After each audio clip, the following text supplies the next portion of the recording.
I moved to the city with almost no money left, and I needed a job fast before everything went wrong. I didn't have time to think too much, so I started walking into places and asking directly if they were hiring. Wendy's looked simple enough. Clean, bright, and predictable, so I went in without hesitation. I didn't care about the job itself. I just needed something stable that would keep me going. The manager interviewed me right away, and from the start, he laughed too much and kept saying I looked like the girl from the logo. He repeated it several times like it mattered more than anything else. He called me the next day and told me I could start immediately, and I accepted without thinking because I didn't have any other option. I learned the job quickly and stayed focused on not making mistakes because I couldn't afford to lose that position. I kept things simple and didn't get involved in anything extra. The manager stayed close during my shifts, always watching and correcting smaller details, and he kept bringing up the same joke about the logo over and over again. It stopped being funny fast. After a couple of months, he assigned me to the night shift with him saying that I was reliable and fast. I accepted because I needed the extra hours and didn't question it. That night, it was just the two of us. The shift felt slower than usual, with fewer customers and more silence between tasks, and I started noticing where he was without looking directly at him. It wasn't normal, but I ignored it. We closed without problems, cleaning everything, and there was nothing left to do. He told me to stay a while he counted the money, and I agreed because it sounded quick. Time passed and he didn't seem in a hurry to finish, and he kept talking about random things while repeating the same comment about me looking like the logo girl. When it was finally time to leave, I moved toward the exit, trying not to think too much about the fact that I was alone with him inside the building. I kept walking without turning around at first. Then I heard him behind me. Not close enough to touch me, but close enough to make it impossible to ignore, and I turned around quickly because I didn't want him walking behind me without seeing him. He was already there, standing too close, smiling like there was nothing wrong. I asked what he wanted, but he didn't answer the question, and instead he told me to have a good night while keeping that same expression on his face that didn't match the situation. I didn't respond, and I turned around again because I just wanted to leave. I walked faster this time, trying to create distance between us, and after a few seconds, I stopped hearing his steps behind me, which made me think he stayed where he was. That small detail made me relax just enough to keep moving forward. When I reached the door, I grabbed the handle and pushed it down, expecting it to open like always. But it didn't move at all, and I felt my chest tighten immediately when I realized it was locked from the inside. I turned around and he was already running at me, moving faster than I expected, and before I could react, his hand grabbed my head and slammed it against the door with enough force to make everything explode in pain and go black instantly. Before I could open my eyes, I could already feel the pain in my head and the pressure around my arms, and I knew I wasn't free even without looking. My body didn't respond the way it should, and every small movement made the pain worse. I tried to move, but the restraints were tight enough to stop me, and I started breathing faster when I understood I couldn't get out on my own. The room was his office, and everything around me felt too organized for what was happening. He walked in calmly like he had all the time in the world, and he looked at me in a way that made my stomach turn because it didn't feel like he was looking at me as a person anymore. He started talking, but I couldn't focus on the words at first. Then I heard the name he was using, and it wasn't mine, and that's when everything became clear in a way that made it worse instead of better. He was calling me Melinda, like the girl from the logo he kept talking about. Before he did anything else, there was a moment where he just stood there watching me, waiting for something that I wasn't going to give him. And that silence made everything feel worse because I knew something was about to happen. I started screaming as loud as I could, and he reacted immediately by slapping me hard across the face. Not once, but several times, and he didn't look angry while doing it. He looked focused, like he needed me to stop making noise. He started putting makeup on my face with careful movements, drawing freckles and adjusting things like he was fixing details. And I kept trying to move, even if it hurt because staying still felt worse. He left the room for a moment, and when he came back, he was wearing a red wig and had drawn freckles on his own face. And the way he looked at me changed again into something that felt wrong on a different level. He kept going back and forth between the kitchen and the office, cooking and bringing food. And when he came back with burgers, he forced them into my mouth while holding my jaw in place so I couldn't close it. He kept feeding me even when I couldn't swallow properly. And when I tried to resist, he pushed harder, forcing me to keep eating while talking in a softer tone that didn't match what he was doing. I started choking and coughing, but he didn't stop. Time stopped making sense, and my stomach started hurting so much that I couldn't hold everything inside. And I threw up while still tied to the chair, and I tried not to cry because every time I made too much noise, he hit me again. Before anything changed, there was a moment where the routine continued in a way that made it feel like it would never end, with him moving between rooms and coming back with more food, acting like everything was normal. Then the knocking started, loud enough to cut through everything else, repeated and aggressive, and for the first time, he stopped moving completely and looked toward the door instead of at me. The knocking didn't stop, and voices followed, clear and firm, and I realized someone else was there. Someone who wasn't part of whatever he thought this was. I tried to make noise again, even if it meant getting hit. The door broke open suddenly, and everything happened fast. People rushing in, grabbing him, cutting the restraints, pulling me from the chair while I could barely stay conscious. They looked around the room and at me, trying to understand what they were seeing, and I could tell from their faces that it didn't make sense even to them. He wasn't there anymore when they searched the place. I woke up later in a hospital bed with my head and my body hurting in ways I couldn't fully describe, and I couldn't move much without feeling everything again. They told me my family had reported me missing, and that's what brought the police there. And when they checked the restaurant, they found the place destroyed in a way that didn't match a normal situation. They found him later in the house, dead from taking too many pills, and there were records of complaints and restrictions that showed he had problems long before I met him. I was just the last thing he decided to do before ending it. I went back to work after some time because they offered compensation and had a better position, and I needed the money even if I didn't want to be there anymore. It didn't feel like a choice. It felt like something I had to do. People treated me carefully, like I could break at any moment, and no one talked about him anymore, like pretending he never existed would fix anything. That made it worse in a different way. His office stayed closed for a while, and when they finally cleaned it and replaced everything, it still felt the same to me because I knew exactly what had happened there. Every time I walk past that door, and I can't ignore it no matter how much time passes.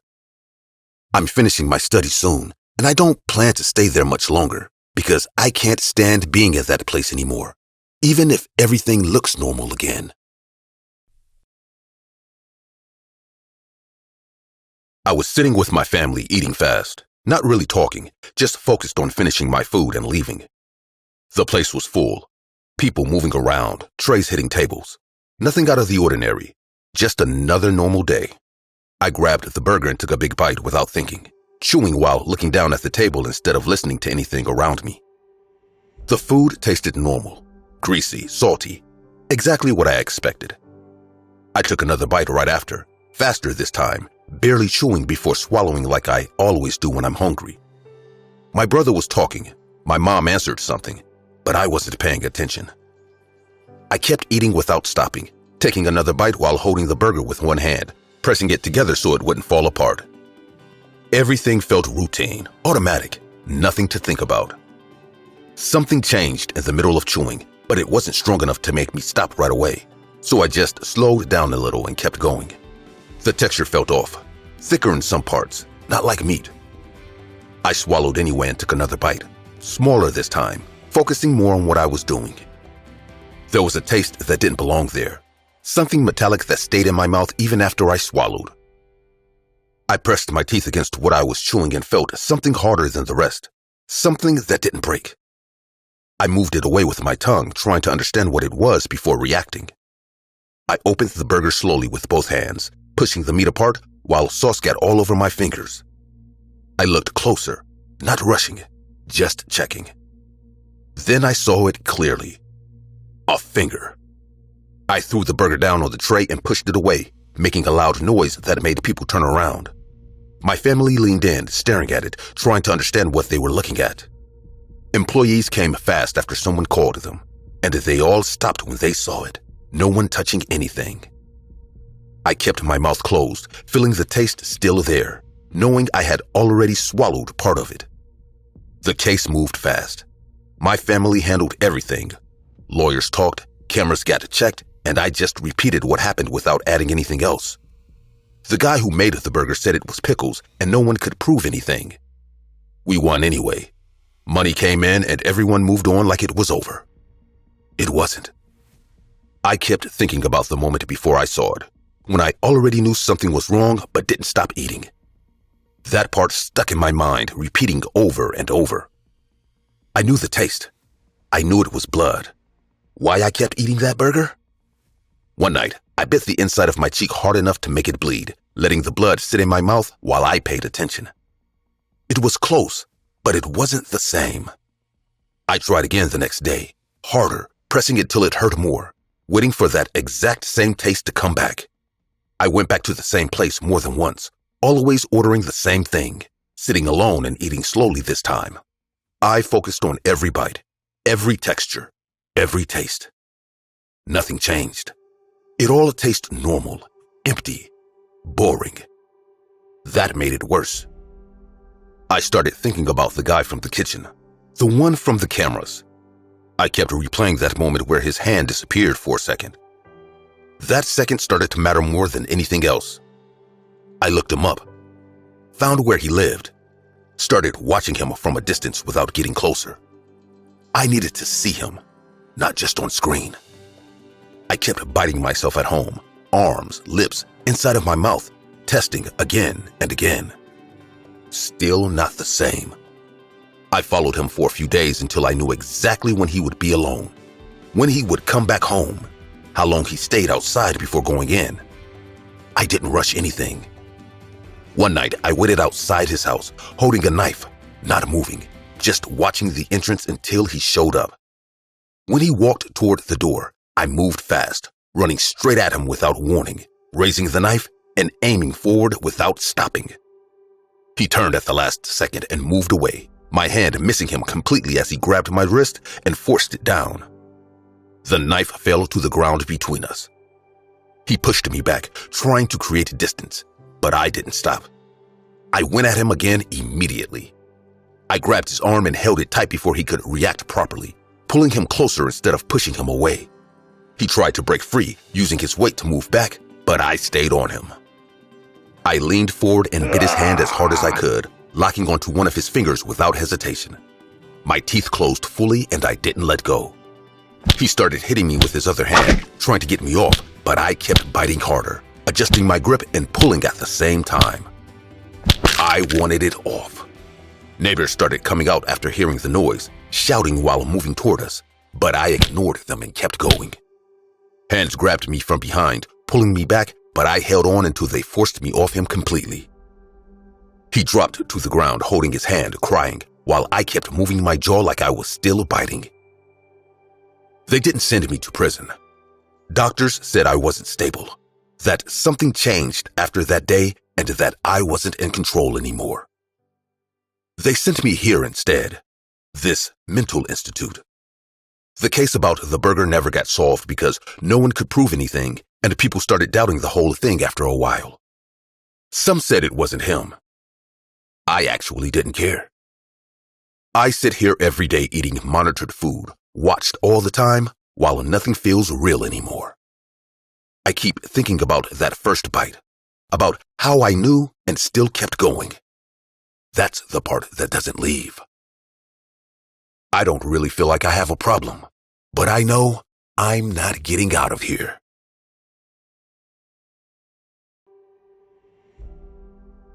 I run a Wendy's that sits on a busy corner. Nothing special about it. Same orders, same complaints, same faces every day. I've been there long enough to know exactly how each shift is going to go before it even starts. One of my most reliable employees is a guy named Darren. He's older, always on time, never complains. If something goes wrong, he fixes it before I even notice. The kind of worker every place needs. One afternoon, he asked me for a favor. He brought his son in, said the kid needed a job, said he just needed a chance to straighten out. I sat across from the kid during the interview. His name was Nolan. He barely looked at me, gave short answers. Didn't care about the job, that was obvious. He wasn't rude, but he wasn't trying either. I should have said no. I didn't. I hired him anyway. Nolan showed up late on his first day. Not by minutes, almost an hour. Walked in like nothing happened. Didn't apologize. I gave him simple tasks, cleaning, restocking, basic stuff. He dragged his feet, left things half done, ignored instructions. Customers had to repeat orders because he wasn't paying attention. I pulled him aside more than once, tried to keep it calm, told him this wasn't optional. He nodded, but his face didn't change. It was like talking to a wall. Days went by and nothing improved. Other employees started complaining. Orders got messed up. People got annoyed. It was turning into a problem that I couldn't ignore anymore. So I talked to Darren, told him straight. I hired Nolan for him, but this couldn't continue. Darren listened, quiet, eyes down, said he'd handle it.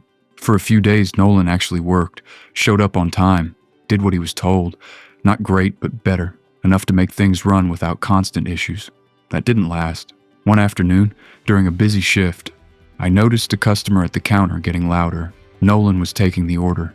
His posture was stiff, jaw tight. Something was off. The customer leaned forward, pointing at the receipt. Nolan didn't move, just stared. His hand was gripping the tray too hard. Then it snapped. Nolan grabbed the burger and shoved it straight into the customer's face. Not a throw, a direct push, sauce everywhere. The place went silent for a second before people started reacting. I rushed over. The customer was yelling, furious, wiping his face. Nolan didn't back off. He kept talking over him, voice rising, completely out of control. I stepped in between them and told Nolan to stop. He didn't listen at first. I had to raise my voice. That got his attention. I told him to go to the back. He didn't move, just stood there, breathing heavy, staring at the customer like he wanted to keep going. That was enough. I fired him on the spot. He didn't argue, didn't apologize. Just looked at me with a flat expression, then walked out. I turned to Darren. He didn't say anything, just nodded once, slow, and went back to work. The next day felt normal again, too normal. Nolan wasn't there and the place ran smoothly. Orders went out right, no tension at the counter. Darren worked his shift like always, quiet, focused. He didn't bring up what happened. I didn't either. By closing time, I was tired but relieved. It felt like the problem had fixed itself. I locked up and started walking toward the bus stop. Same route I always take, same streets. I wasn't thinking about anything in particular. Then I saw him. Nolan was across the street, not alone. 2 other guys with him. All 3 were standing there looking in my direction. I kept walking, tried to act like I didn't notice. Their heads turned as I passed. They started moving. I didn't stop, didn't look back right away, but I picked up my pace. I turned the corner faster than usual without thinking about where I was going. My steps got heavier, and I could hear them behind me without needing to look. The bus stop was no longer part of the plan. I just needed distance. My breathing got uneven, and I forced myself to keep moving. I focused on the ground ahead and didn't stop. When I finally looked back, I saw only 2 of them coming straight toward me. Nolan wasn't there, and that made things worse instantly. The 2 guys weren't just walking, they were scanning the street like they were trying to find me. That told me everything I needed to know.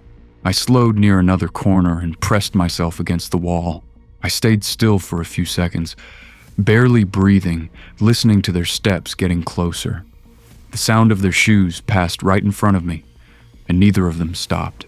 I waited a little longer to be sure, counting slowly in my head. For a moment, it felt like I had avoided them. That relief didn't last. Before I could move again, something shifted behind me. I turned slightly and saw Nolan already there, too close. He grabbed my shirt and slammed me into the wall without hesitation. My head hit first, and everything shook for a second. He called his friends immediately. They came running back, and I tried to push him away. The first punch landed on my face, then another right after.